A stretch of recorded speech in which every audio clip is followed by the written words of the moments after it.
Oremos juntos. Dios Padre, que nos ama siempre incondicionalmente, te damos gracias. Primeramente moriste por nosotros en la cruz y resucitaste. Así completaste el Evangelio y primeramente a nosotros nos predicaste el Evangelio, y también gracias por usarnos a nosotros como obreros para difundir el Evangelio a las almas que aún no te conocen.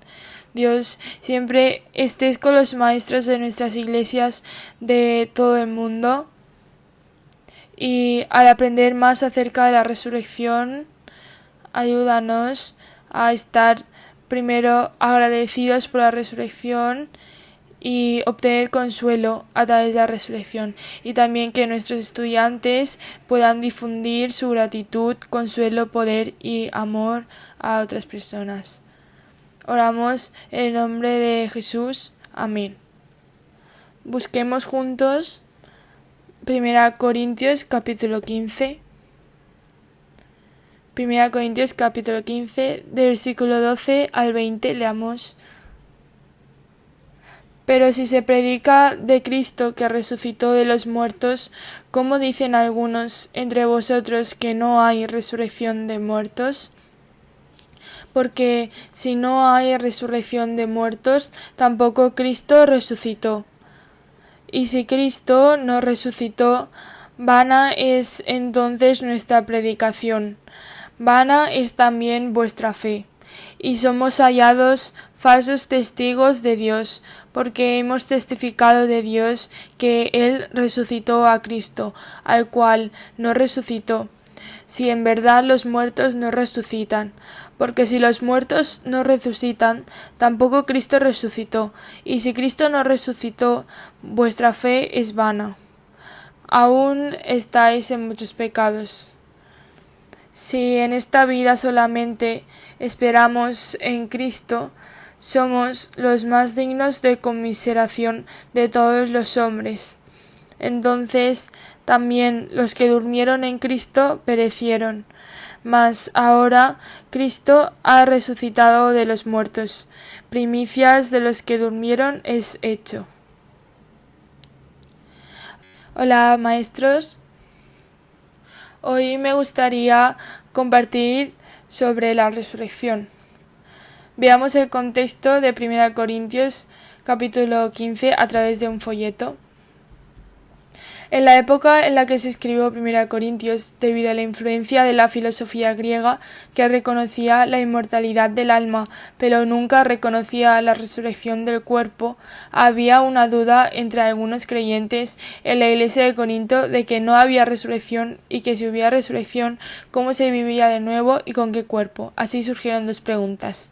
La resurrección, junto con la muerte de Jesús, es el hecho más importante de toda la Biblia y el fundamento de la fe. Por lo tanto, sin un conocimiento correcto y una fe firme en la resurrección, no se puede establecer una fe individual ni una iglesia, ni se puede difundir el Evangelio. Por eso Dios registró una explicación sistemática y detallada de la resurrección a través de Pablo. Se puede decir que esta resurrección, la muerte y resurrección de Jesús, es el núcleo del núcleo de esta Biblia. Si la muerte de Jesús es cierta, está claro que la resurrección de Jesús también lo es. Pero quienes niegan la resurrección de Jesús la distorsionan de alguna manera o intentan entenderla solo dentro de un determinado concepto humano. Y en 1 Corintios capítulo 15 se llama el capítulo de resurrección, por lo que solo está registrando la resurrección de principio a fin. En cuanto a su estructura, se puede dividir en tres grandes partes.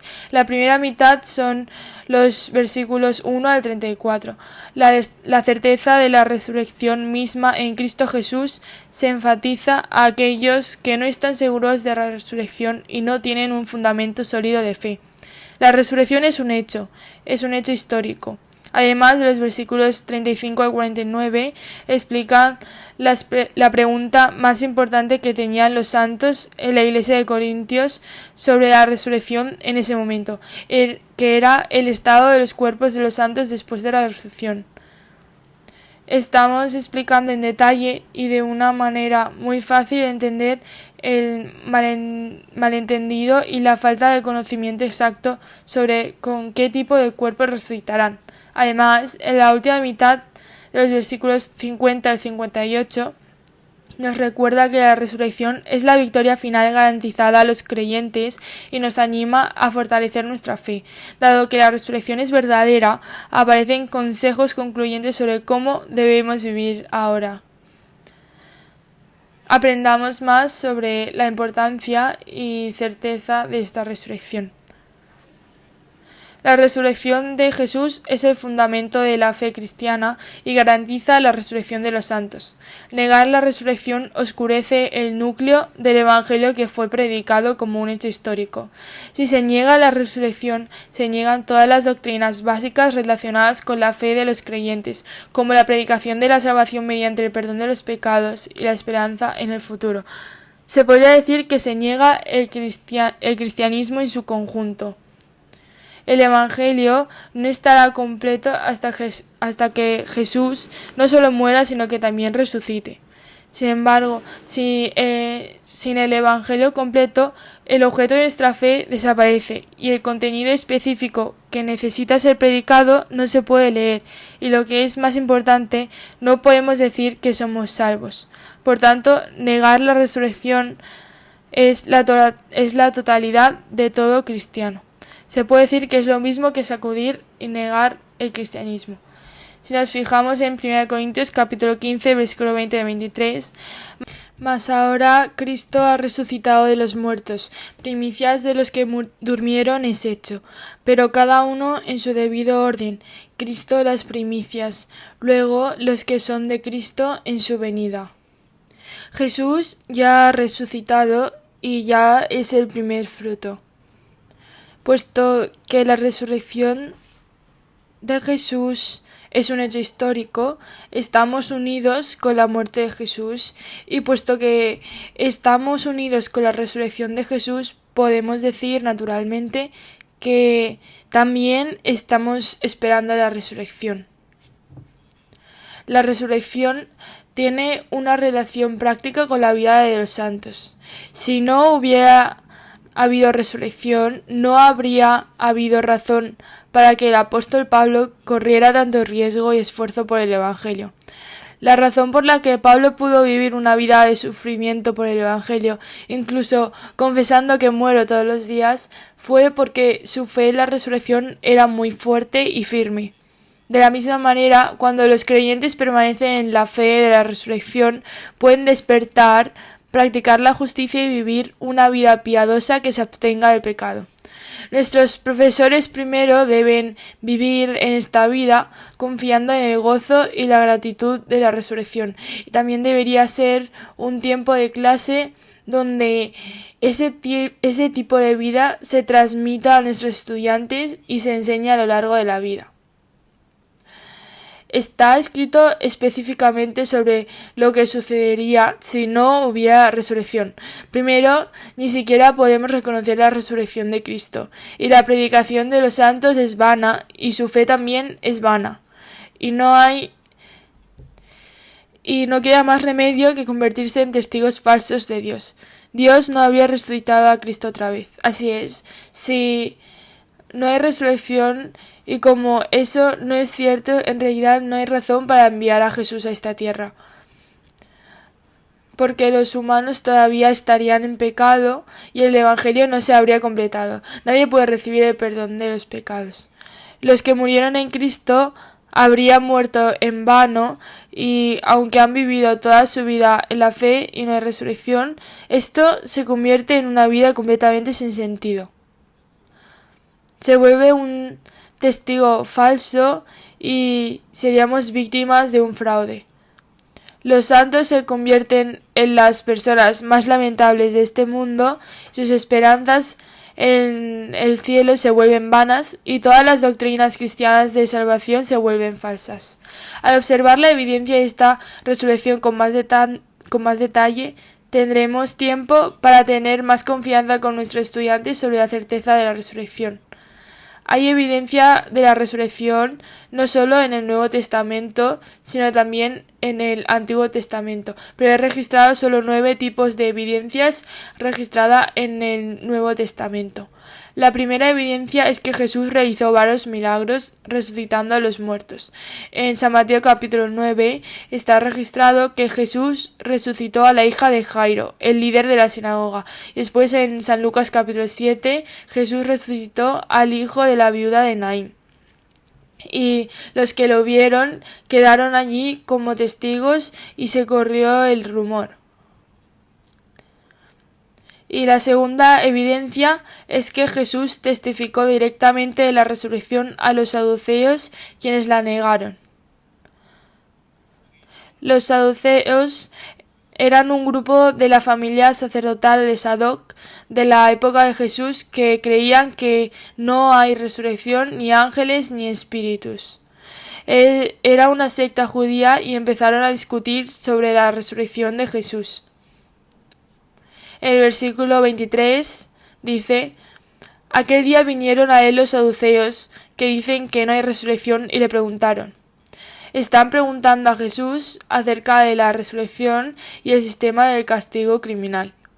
Después de escuchar eso, Jesús dijo lo mismo que en el versículo 28.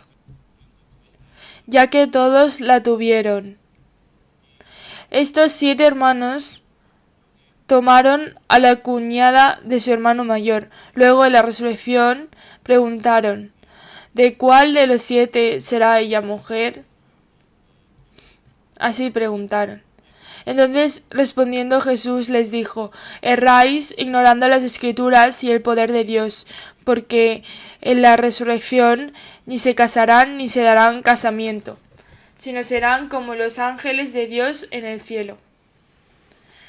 Como creían que no hay resurrección, ni ángeles ni espíritus, no podían entender la resurrección. Pero respecto a la resurrección de los muertos, ¿no habéis leído lo que os fue dicho por Dios cuando dijo: Yo soy el Dios de Abraham, el Dios de Isaac y el Dios de Jacob? Dios no es Dios de muertos, sino de vivos. Oyendo esto, la gente se admiraba de su doctrina. Jesús habló directamente que Dios es Dios de vivos, es decir, el Dios de la resurrección. Y hubo quienes oyeron, y los que oyeron se convirtieron en testigos.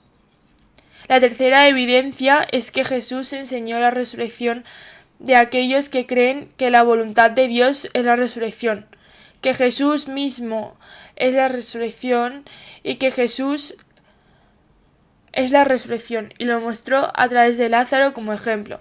Si miramos en San Juan capítulo 6, y esta es la voluntad del Padre, el que me envió, que de todo lo que me diere no pierda yo nada, sino que lo resucite en el día postrero. Y esta es la voluntad del que me ha enviado, que todo aquel que ve al Hijo y cree en él tenga vida eterna, y yo le resucitaré en el día postrero. Jesús vino a esta tierra para hacer la voluntad de Dios, y mediante la obediencia Él realizó y cumplió todo. Y seguramente cumplirá la tarea de salvar a aquellos que creen en la resurrección de Jesús en el último día, porque esta es la voluntad de Dios. Además, en San Juan capítulo 11, Jesús dijo esto acerca de la muerte de Lázaro. Jesús le dijo: tu hermano resucitará. Marta le dijo: yo sé que resucitará en la resurrección, en el día postrero. Le dijo Jesús: yo soy la resurrección y la vida. El que cree en mí, aunque esté muerto, vivirá. Y todo aquel que vive y cree en mí no morirá eternamente. ¿Crees esto? Jesús quería escuchar la confesión de fe de María. Esto se debe a que aquellos que tengan una fe correcta, exacta y firme en esta resurrección, en realidad resucitarán y serán salvos. Pero Marta confiesa, le dijo: sí, Señor, yo he creído que tú eres el Cristo, el Hijo de Dios, que has venido al mundo. Creo que todos nosotros y nuestros maestros tenemos exactamente esta fe, y si hay estudiantes en nuestra clase que todavía dudan sobre el significado exacto de la resurrección, debemos establecer claramente esa fe. La cuarta evidencia es que Jesús enseñó la resurrección tanto de los creyentes como de los no creyentes. En San Juan capítulo 5, no os maravilléis de esto, porque vendrá hora cuando todos los que están en los sepulcros oirán su voz, y los que hicieron lo bueno saldrán a resurrección de vida, mas los que hicieron lo malo a resurrección de condenación. Está claramente escrito que los que son salvos vendrán a la resurrección de vida, y los que no sean salvos vendrán a la resurrección de juicio. Los que son salvos o los que no, resucitarán. Aunque el momento es diferente, sobre esto volveré a referirme más adelante. El cielo es eterno y el infierno también es eterno. Hay que elegir dónde viviremos eternamente. Hay una resurrección de los malos y la resurrección de los buenos. Nuestros estudiantes tendrán que elegir qué tipo de resurrección experimentarán, y nosotros tendremos que transmitirlo nuevamente. La quinta evidencia es que los santos que murieron cuando Jesús murió en realidad volvieron a la vida. En San Mateo capítulo 27, mas Jesús, habiendo otra vez clamado a gran voz, entregó el Espíritu. Y aquí el velo del templo se rasgó en dos, de arriba abajo, y la tierra tembló, y las rocas se partieron, y se abrieron los sepulcros, y muchos cuerpos de santos que habían dormido se levantaron, y saliendo de los sepulcros, después de la resurrección de él, vinieron a la santa ciudad, y aparecieron a muchos. El centurión y los que estaban con él guardando a Jesús, visto el terremoto y las cosas que habían sido hechas, temieron en gran manera y dijeron: verdaderamente este era Hijo de Dios. De hecho, los sepulcros fueron abiertos y los santos que dormían, los que murieron después de recibir la salvación, en la época del Antiguo Testamento, muchos cuerpos de santos que ya habían sido salvos y muertos fueron resucitados. Había muchos casos de resurrección y todos estos fueron testigos. La razón por la que esto está escrito en la Biblia es que Dios nos está diciendo que la resurrección es un hecho histórico y que hay evidencia y testigos reales, y no es esto una historia inventada por la mente de las personas. La sexta evidencia es que Pedro y Pablo realmente realizaron el milagro de resucitar a los muertos. Jesús tenía el poder y la autoridad para resucitar a los muertos, e incluso a los apóstoles se les dio el mismo poder y autoridad. Si Jesús no tiene tal poder y autoridad, ¿cómo pueden tener este poder y autoridad los apóstoles? Esto nos dice que la resurrección es un hecho real.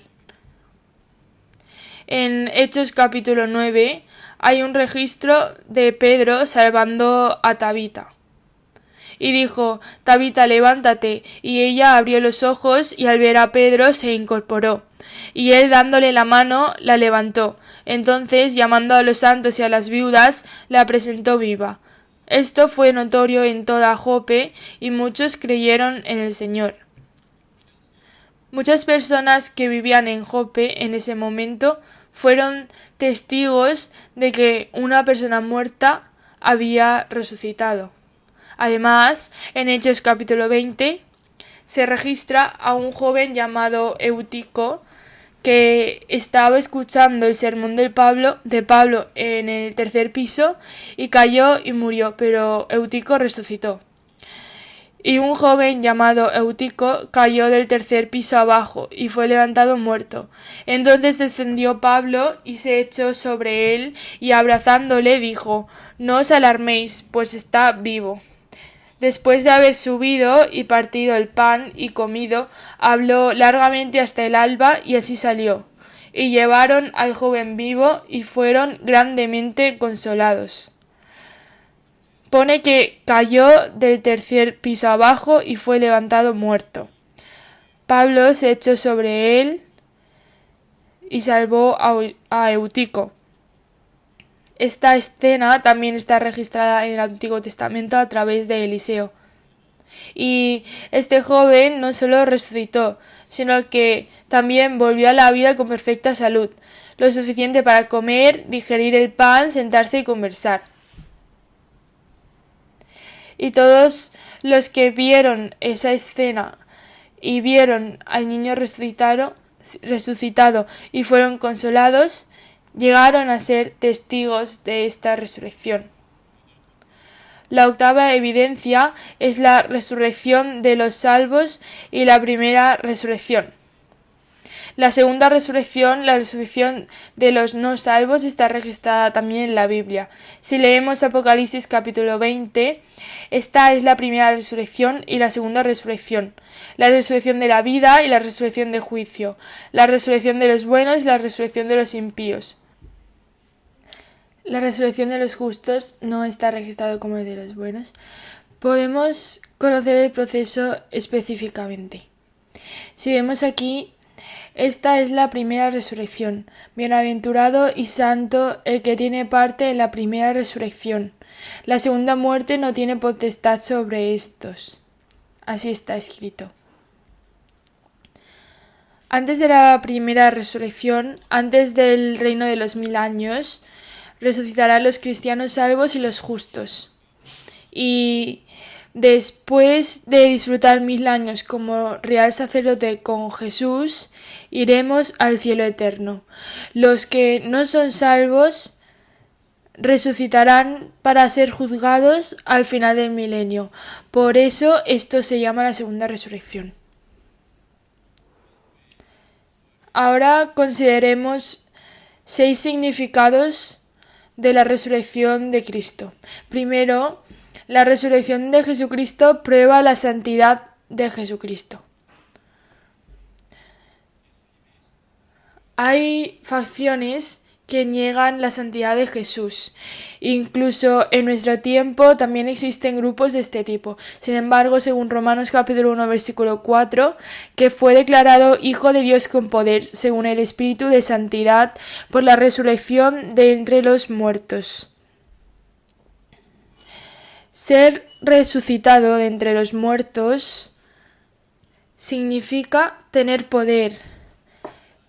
El poder que solo Dios tiene. Jesús fue reconocido como Hijo de Dios porque poseía ese poder. Por eso, Él puede llegar a ser el Cristo que nos salvó. El segundo significado nos permite pensar en la promesa de la salvación y la certeza de la gloria en el cielo. Y si Cristo nos resucitó, aún estáis en vuestros pecados. Si la resurrección de Jesús no es cierta, nadie puede ser salvo. Entonces también los que durmieron en Cristo perecieron. Si en esta vida solamente esperamos en Cristo. Si no hay vida después de la muerte, si no hay resurrección después de la muerte, entonces somos los más dignos de conmiseración de todos los hombres. Los cristianos que viven con una fe vana serán los más dignos de conmiseración. En otras palabras, debido a que hay resurrección, se puede decir que todos los cristianos salvos no son dignos de conmiseración, sino que han recibido promesas y garantías en gloria y bendición. También debemos comunicar a nuestros estudiantes el hecho de que la promesa de gloria es segura. El tercer significado es que la victoria de Cristo sobre la muerte ya ha sido registrada. Lo único que podemos hacer es participar en la batalla que ganó Jesús. Y cuando esto corruptible se haya vestido de incorrupción y esto mortal se haya vestido de inmortalidad. Sorbida es la muerte en victoria. Esta victoria es resurrección y vida. La resurrección de Jesús y la vida eterna que recibimos a través de ella sorbieron esta muerte. Significa que la ganó. Sorbido significa que ganó. Entonces se cumplirá la palabra que está escrita: ¿Dónde está, oh muerte, tu aguijón? ¿Dónde, oh sepulcro, tu victoria? ¿Dónde está muerte tu aguijón? A esta muerte, ¿quién le es aguijón? Es una flecha de fuego disparada por Satanás. Si mueres, se acabó. No hay resurrección. Incluso si agregas Satanás a la palabra muerte, todavía tiene sentido. ¿Dónde, oh Satanás, tu victoria? Satanás nunca pudo derrotar a Jesús y de hecho ya había sido derrotado. ¿Dónde está tu victoria? ¿Dónde está tu aguijón? Al igual que emitir un cheque en blanco o una factura deshonrada, Satanás está engañando a las personas que no son salvas, ya que el aguijón de la muerte es el pecado y el poder del pecado la ley. Mas gracias sean dadas a Dios que nos da la victoria por medio de nuestro Señor Jesucristo. Pero incluso ahora, Satanás continúa disparándonos falsas doctrinas. Sin embargo, Jesús continúa dándonos la victoria. Él continúa dándonos el mensaje de que hemos vencido la muerte y alcanzado la vida eterna. Debemos difundir lo que hemos recibido. El cuarto significado es la derrota definitiva de Satanás. Dado que Jesucristo ganó, podemos decir que Satanás finalmente fue derrotado. Cuando le vi, caí como muerto a sus pies, y él puso su diestra sobre mí, diciendo: No temas, yo soy el primero y el último, y el que vivo y estuve muerto. Mas he aquí que vivo por los siglos de los siglos. Amén. Y tengo las llaves de la muerte y del Hades. Jesús es el primero y el último. Aunque él experimentó la muerte, volvió a la vida. Por eso es el primero y el último. Él es el principio y el fin. Nadie puede detenerlo. Y el que vivo y estuve muerto. Es cierto que una vez murió, pero ahora es un Dios vivo y se está convirtiendo en el Dios de los vivos. Está registrado que mas he aquí que vivo por los siglos de los siglos. Y lo que es más importante es que Jesús tiene las llaves de la muerte y del Hades. Es una persona con autoridad. Esta es la prueba más clara de que Satanás ha sido derrotado. El quinto significado es que podemos pensar en el poder extremadamente grande de Dios a través de la resurrección, y cuál la supereminente grandeza de su poder para con nosotros los que creemos según la operación del poder de su fuerza. A través de la resurrección podemos ver cuán grande es el poder de Dios, la cual operó en Cristo, resucitándole de los muertos y sentándole a la diestra en los lugares celestiales. La resurrección demuestra que es poder de Dios y es infinitamente mayor que el poder de Jesucristo. El sexto significado es la certeza de que los santos resucitarán tal como Jesucristo. En el versículo 14, porque si creemos que Jesús murió y resucitó, así también traerá Dios con Jesús a los que durmieron en él. Se puede decir que un funeral cristiano es un momento para que conozcamos a una persona que fue llevada con Jesús en resurrección antes que nosotros. Nosotros, los vivos, los veremos y luego también afrontaremos el momento de ser arrebatados. Descenderá del cielo y los muertos en Cristo resucitarán primero. Luego nosotros, los que vivimos, los que hayamos quedado, seremos arrebatados juntamente con ellos en las nubes para recibir al Señor en el aire, y así estaremos siempre con el Señor. Por tanto, alentaos los unos a los otros con estas palabras. La certeza de la resurrección de Cristo y de la resurrección de los santos es el mayor consuelo. Nosotros también, los maestros, debemos sentirnos consolados por esta resurrección y poder transmitir este consuelo a nuestros alumnos de manera clara. En toda la Biblia se registran testigos que vieron a Jesús resucitado. Además, la resurrección registrada en 1 Corintios capítulo 15, versículo 35 al 44, está escrito así para que sea más fácil de entender. Así como algo surge de una semilla, resucita de una forma completamente diferente. Hay un manzano dentro de esta semilla de manzana, y en ese manzano crecen muchas manzanas. Y esas manzanas también contienen muchas semillas de manzana. Es asombroso. No importa lo que veamos en el mundo, creo que es imposible explicar el misterio de esta semilla de manera racional y lógica.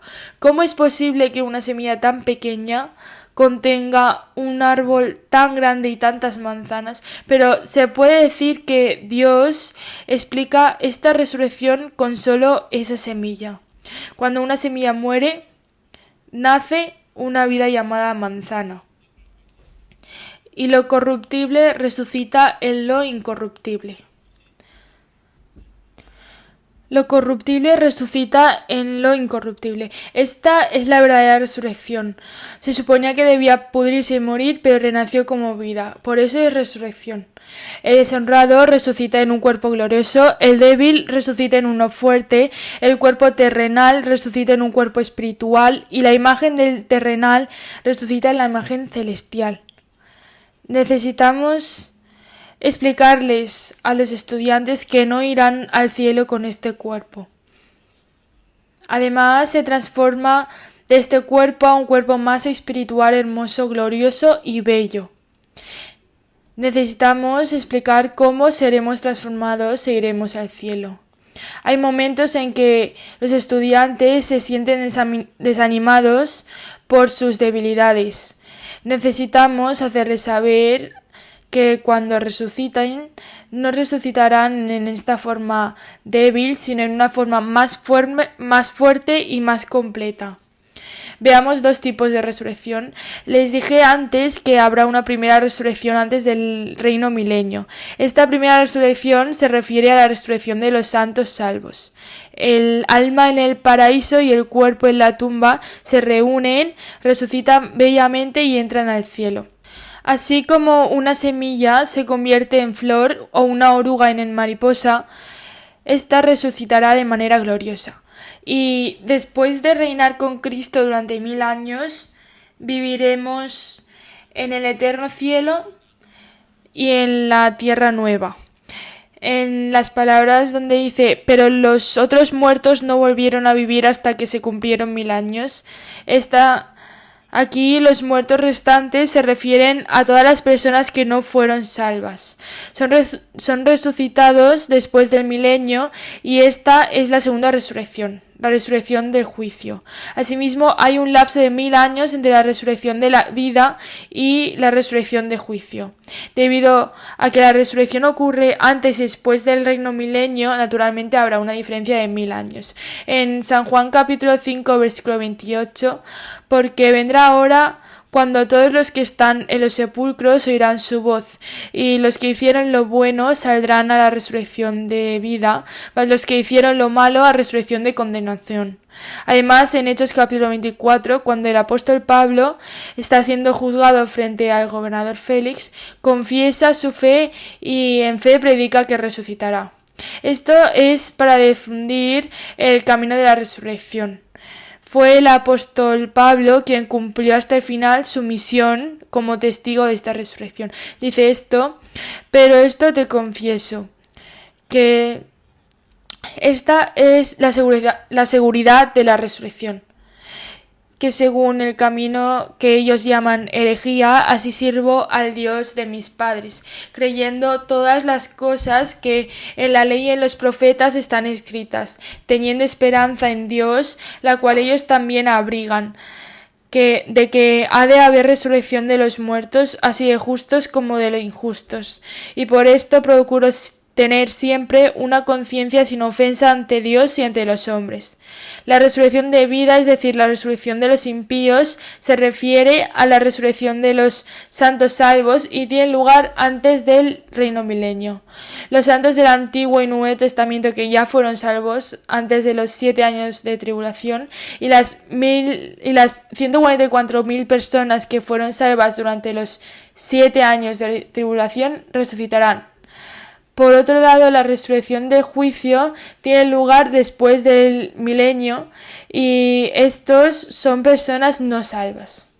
En ese momento, las almas de los que están en el infierno y los cuerpos en la tumba se combinan y se arrojan al lago de fuego. Después de la resurrección, los impíos sufren el juicio final y son arrojados a la muerte segunda, el lago de fuego. Esta es la segunda resurrección, la resurrección del juicio y la resurrección de vergüenza eterna. Creo que se entenderá un poco más fácil si miramos la imagen. Todas las personas están compuestas de cuerpo y alma. El alma de una persona salva va al paraíso. En Lucas capítulo 23 dijo que el ladrón salvo estará hoy conmigo en el paraíso. El cuerpo va a la tumba. Y cuando Jesús regrese, el alma de una persona salva será transformada espiritualmente del cuerpo en la tumba. Y este espíritu se combinará para disfrutar del reino de 1000 años con Jesús. Y después disfrutaremos del cielo eterno. Cuando el alma de una persona no salva muere, va al Seol. El cuerpo va a la tumba. Sin embargo, al final del milenio, este cuerpo y alma se reunirán y sufrirán una segunda resurrección. Si este cuerpo va al infierno, sentirá dolor y experimentará que tiene deseos, pero no serán satisfechos. Las personas no salvas que experimentarán la segunda resurrección, se les cambiará el cuerpo para que puedan sentir el dolor del infierno para siempre. Tanto el cielo como el infierno son eternos. Pero como son eternos, el cielo parece el cielo y el infierno parece infierno. Por muy bueno que sea el cielo, si no es eterno, no parece el cielo. Es como un drama que termina en decepción. Pero como el infierno también es eterno, el infierno es un lugar donde nunca hay que ir. Hay que infundir confianza en la resurrección en nuestros estudiantes. Si tenemos confianza en la resurrección, compartiendo comunión sobre cuáles son los beneficios, pienso que podemos obtener esos beneficios. El primer beneficio es la fuerza para soportar todas las dificultades de la vida de fe. Si nos fijamos en 1 Corintios capítulo 15, versículo 30 al 32, ¿y por qué nosotros peligramos a toda hora? Por la gloria de que vosotros tengo en nuestro Señor Jesucristo, que cada día muero. Si los muertos no resucitan, comamos y bebamos, porque mañana moriremos. La fortaleza que vivió el apóstol Pablo al elegir morir todos los días fue su confianza en la resurrección. El secreto de cómo el apóstol Pablo pudo completar la carrera hasta el final, sin rehuir ni comprometerse con el mundo, a pesar de las repetidas dificultades, fue porque estaba convencido de la gran bendición que trae la resurrección. Por eso siempre se arriesgó. El peligro de ser apedreado, de ser robado y varios otros peligros como no poder dormir o comer, no lo experimentó una vez, sino muchas veces. También podemos tener los valores correctos sobre el mundo. Pero esto digo, hermanos, que la carne y la sangre no pueden heredar el reino de Dios, ni la corrupción hereda la incorrupción. Hay casos en que nuestros estudiantes luchan con el apego al mundo y diversas tentaciones, como juegos, relación con el sexo opuesto, famosos, éxito en el mundo, académicos, etc. Hay muchas veces que tienen apego a estas cosas. A través de estas palabras, me gustaría que compartan comunión juntos sobre qué es lo importante y qué es lo que queda y cuál es la verdadera elección para cada uno. El tercer beneficio es saber que los esfuerzos en la vida cristiana no son en vano y poner más empeño en la obra del Señor. Al saber qué es importante, podremos saber dónde enfocar los esfuerzos y al crear una meta específica podremos apasionarnos. Así que, hermanos míos, amados, estad firmes y constantes, creciendo en la obra del Señor siempre, sabiendo que vuestro trabajo en el Señor no es en vano. No hay garantías al intentar tener cosas mundanas. No sé si esto o aquello saldrá bien y no sé cuál será el resultado para mí, pero asumimos el desafío. Sin embargo, sería bueno comunicar a los estudiantes que todo el arduo trabajo y esfuerzo que han hecho por el Señor y por el bien del Evangelio no es en vano. Además podemos distinguirnos de los pecados que contaminan nuestro cuerpo.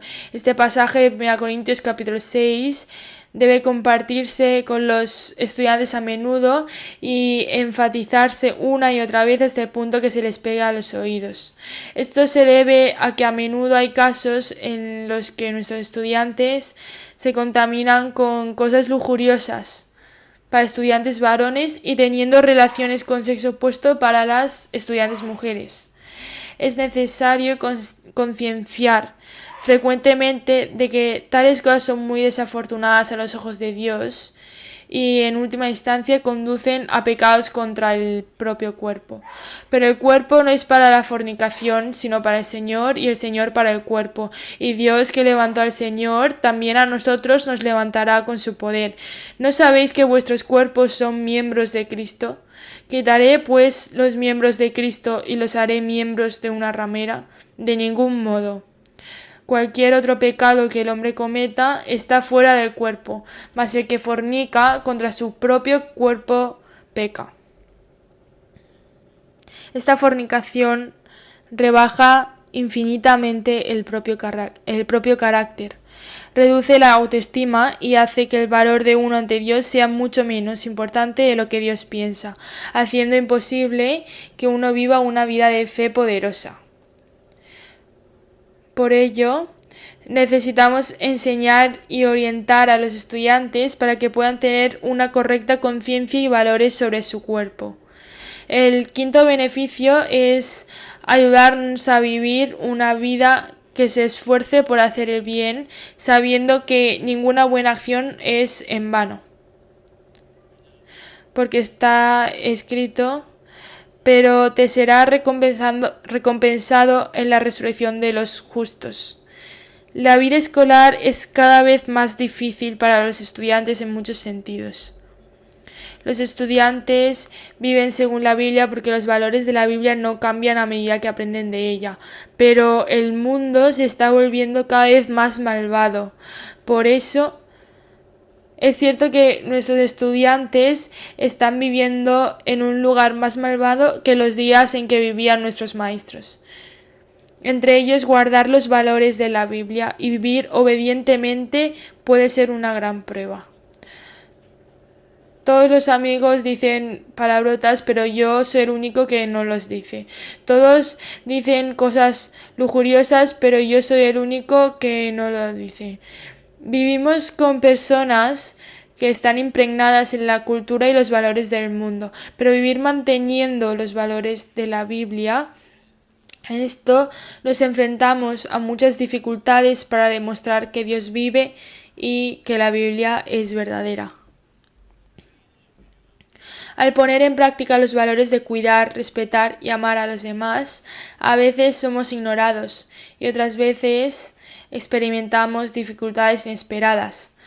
En todas estas buenas acciones debemos tener comunión con nuestros estudiantes y hacerles saber que sus acciones no son en vano, porque hay resurrección. Y en ese momento de la resurrección todos seremos recompensados y todas nuestras lágrimas serán enjugadas por el Señor. Espero que podamos poder tener comunión juntos sobre esto. No nos cansemos pues de hacer bien, porque a su tiempo segaremos si no desmayamos. Hay muchos casos en los que un cristiano hace el bien pero no ve resultados inmediatamente.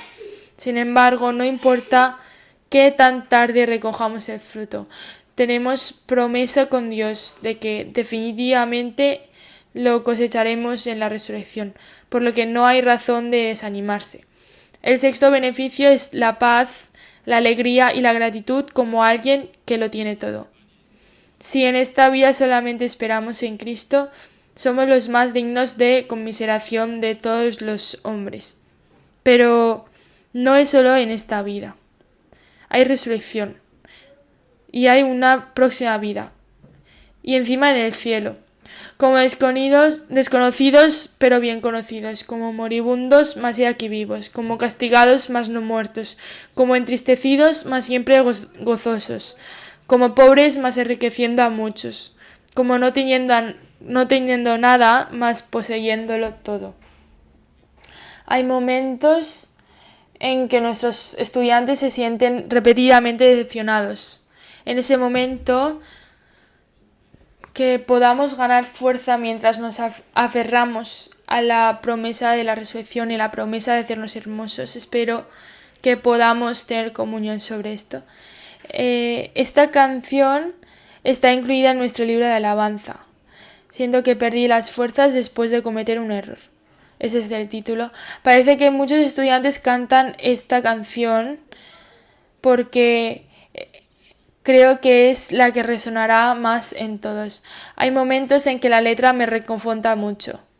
Cuando me equivoco y pierdo fuerzas, cuando estoy cansado y agotado, cuando estoy decepcionado de mí mismo y tengo la cabeza gacha. ¿Por qué Dios me hizo un ser tan débil para romantizarme? He comenzado una buena obra para mí mismo y la completaré. No desesperes tu alma y espérame. Te haré hermosa.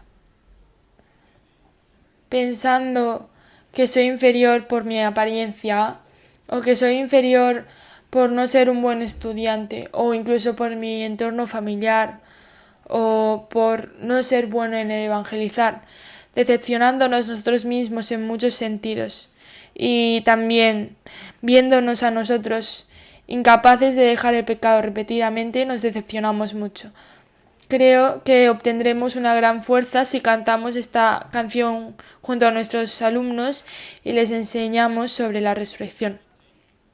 El séptimo beneficio es que podremos trabajar más duro para convertirnos en un testigo seguro, verdadero, poderoso de la resurrección de Cristo como los apóstoles. Y si Cristo no resucitó, somos hallados falsos testigos de Dios. El apóstol Pablo estaba amonestando seriamente a los santos de la iglesia de Corinto para que no permitieran que nadie viviera así, para que no fueran descubiertos como testigos falsos. Además, en Hechos capítulo 2, viéndolo antes, habló de la resurrección de Cristo, que su alma no fue dejada en el Hades, ni su carne vio corrupción.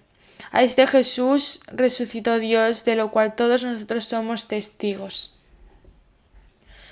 Todos somos testigos de la resurrección de Jesús. Cuando digo que predico el Evangelio, significa que establezco que la resurrección de Jesús es un hecho y que afirmamos ser testigos de ello. En Hechos capítulo 3, y matasteis al autor de la vida, a quien Dios ha resucitado de los muertos, de lo cual nosotros somos testigos. En Hechos capítulo 5 también está escrito: el Dios de nuestros padres levantó a Jesús, a quien vosotros matasteis colgándole en un madero, y nosotros somos testigos suyos de estas cosas. Así que espero que sea un tiempo para una mayor comunión, para que nuestros estudiantes puedan vivir la vida de un testigo, no solo como un testigo seguro, sino también como discípulos del Señor que puedan predicar poderosamente como un testigo seguro. Terminaré con una oración. Dios Padre, gracias. Primero resucitaste y te convertiste en las primicias de todos los cristianos. Señor, te convertiste en el primer fruto de la resurrección, dándonos gran consuelo y paz en nuestro corazón. Por favor, ayúdanos a todos para que podamos vivir una vida que transmita de manera clara y confiable la verdad de la resurrección que el Señor ha logrado, y ayuda a nuestros estudiantes para que puedan estar más firmemente establecidos en esta fe. En el nombre de Jesús hemos orado. Amén.